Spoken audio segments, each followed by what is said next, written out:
พี่น้องพวกเจ้าว่าแม่นหยังนี่ไผเด้เคยกินเมนูแบบบ้านๆมาเด้อไผอยากเรียบร้อยพี่น้องแหนมสายเนาะบางเขตก็สิเอิ้นแหนมหมูบางเขตก็สิเอิ้นแหนมขี้เลื่อยแบบ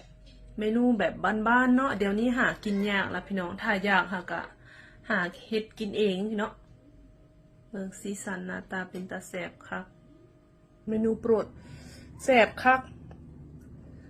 แหนมสายจัดบุกคนเดียวมื้อนี้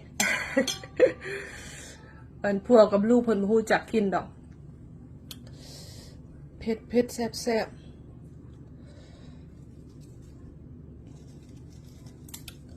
ใส่ผักเอาหนังหมูหลายๆจึงแซ่บมาเด้อแซ่บแฮงพี่น้อง